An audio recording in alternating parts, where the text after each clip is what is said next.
अस्सलामुअलैकुम, कैसे हैं आप सब? उम्मीद है कि आप सब अपने घरों में खैर व आफ़ियत से होंगे। आज मैं आपके लिए एक कमाल रेसिपी लेके आई हूँ। जी हाँ, आज हम बनाने जा रहे हैं खीर। जब भी आपका दिल चाहता है या किसी दावत पर स्वीट डिश बनानी होती है तो खीर हमें थोड़ा लंबा प्रोसेस लगता है, तो इसी वजह से हम खीर नहीं बनाते। तो मैं आपके साथ खीर की एक आसान सी रेसिपी शेयर करने जा रही हूँ, जो जायके में भी बहुत टेस्टफुल होगी। तो चलें बढ़ते हैं रेसिपी की तरफ। बिस्मिल्लाहिर्रहमानिर्रहीम।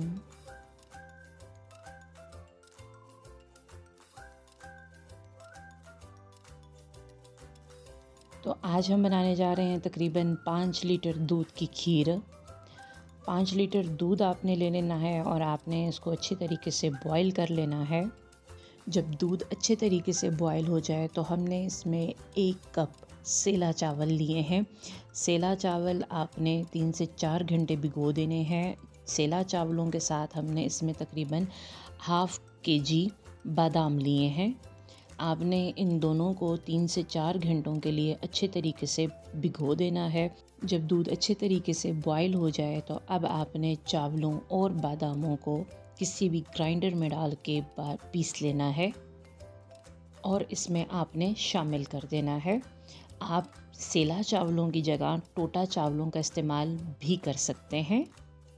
चावल शामिल करने के बाद आपने अच्छे तरीके से मिक्स कर देना है और आंच को आपने स्लो कर देना है। अब हमने इसी स्टेज में इसमें तकरीबन 1.5 टेबल स्पून हमने इसमें इलायची पाउडर का शामिल कर दिया है। आप अगर चाहें तो इलायची को दरदरा सा कूट के इसमें शामिल कर सकते हैं।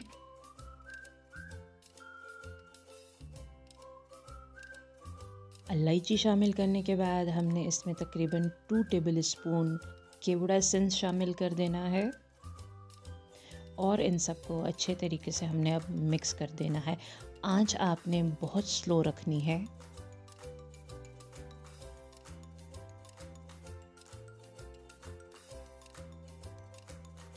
हमने तकरीबन 5 लीटर दूध में 1 कप चावलों का इस्तेमाल किया है। आपने इनको अच्छे तरीके से मिक्स करने के बाद इसमें किसी किस्म की चम्मच को छोड़ना नहीं है और इसको ढक्कन भी नहीं लगाना। आपने आंच को बहुत आहिस्ता रखना है। ध्यान रहे कि आंच आपने बहुत आहिस्ता रखनी है। आंच अगर तेज़ हुई तो चावल नीचे लग जाएंगे। अब हमने इसमें तकरीबन हाफ़ कप घी का इस्तेमाल किया है। मैंने इसमें देसी घी शामिल करके इसको अच्छे तरीके से मिक्स कर दिया है। आप चाहें तो आप इसमें मक्खन या नॉर्मल घी इस्तेमाल भी कर सकते हैं। ध्यान रहे कि घी की जगह आप ऑयल का इस्तेमाल नहीं कर सकते। अब हमने चीनी की जगह पे इसमें 1 छोटा डब्बा कंडेंस्ड मिल्क का किसी भी ब्रांड का आपने शामिल कर देना है। हमने इसमें चीनी का इस्तेमाल नहीं किया अभी तक। हमने एक कंडेंस मिल्क शामिल करने के बाद आपने इस खीर को थोड़ा टेस्ट कर लेना है।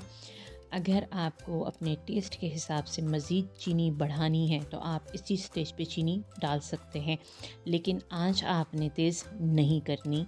आंच को आपने मीडियम टू स्लो ही रखना है।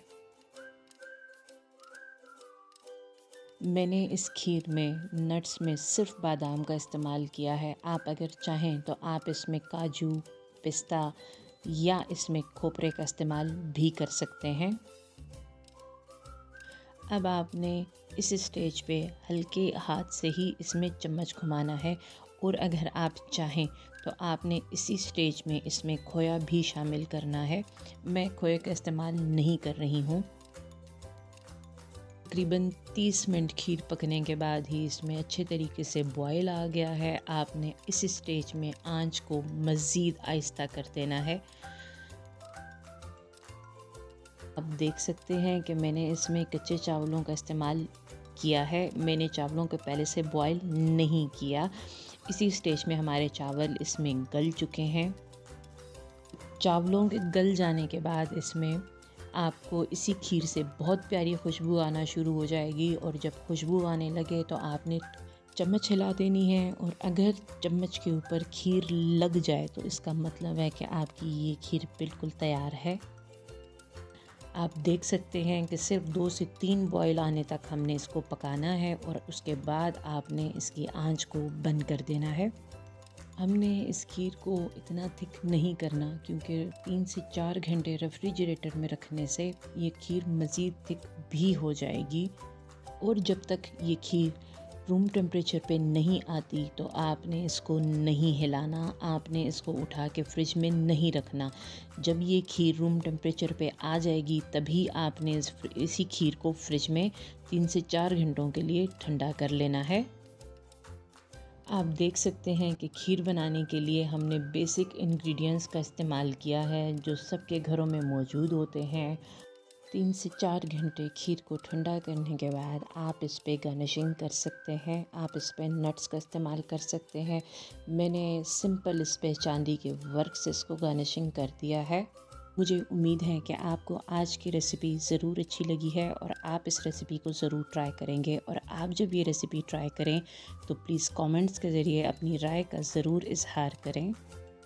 मुझे अपनी दुआओं में याद रखें, मेरे चैनल को सब्सक्राइब कर दें, बेल आइकन को प्रेस कर दें। बेल आइकन को प्रेस करने से मेरी जब भी नई वीडियो आएगी तो सबसे पहले आपके पास नोटिफिकेशन आएगा।